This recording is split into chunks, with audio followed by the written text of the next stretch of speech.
EAMCET neat prepare అయ్యే వాళ్ళకి ఏంటంటే ఎక్కడ కన్ఫ్యూజన్గా ఉంటుందో, ఎక్కడ హార్డ్ ఉంటుందో ఆ టఫ్ ఇదే ముందు చదివి పెట్టుకోవాలి. కొన్ని బుక్స్లో ఏంటంటే ఆంఫిట్రాపస్, కంపారాట్రాపస్ రెండు కూడా ఆర్షిప్ షేప్లో ఉంటుందని ఇచ్చారు. అది కరెక్ట్ కాదు. ఒకటి బీనో ఒకటేమో కొంచెం బెండ్ అవుతుంది, ఒకటేమో మొత్తం ఆర్షిప్ షేప్లో ఉంటుంది. ఆంఫిట్రాపస్లో ఏంటంటే ఈ body of the ovule is very much curved, అంటే ఇట్లా వంగిపోతుంది అనమాట, కర్వ్డ్గా వంగుతుంది అనమాట. ఈ ఎంబ్రియో శాక్ ఇది ఉంది కదా, ఇది ఎంబ్రియో శాక్ కదా, ఓవ్యూల్ ఇది ఓవ్యూల్, ఇదంతా ఓవ్యూల్, ఇది ఎంబ్రియో శాక్. ఈ ఎంబ్రియో శాక్ ఇవి రెండు కూడా హార్స్ షేప్లో వంగి ఉంటాయి అన్నమాట. ఇదేమో క్యాంపెలోట్రాపస్ కొంచెం బీన్ షేప్ ఉంటుంది అనమాట, ఇదేమో మొత్తం ఇట్లా హార్స్ షేప్లో వంగి ఉంటుంది అనమాట.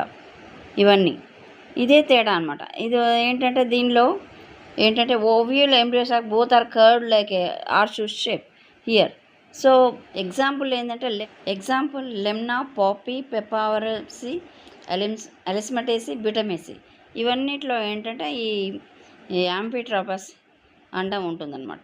ఇదే తేడా అనమాట. అంటే క్యాంపెలోట్రాపస్కి ఓవిల్కి అదే తేడా.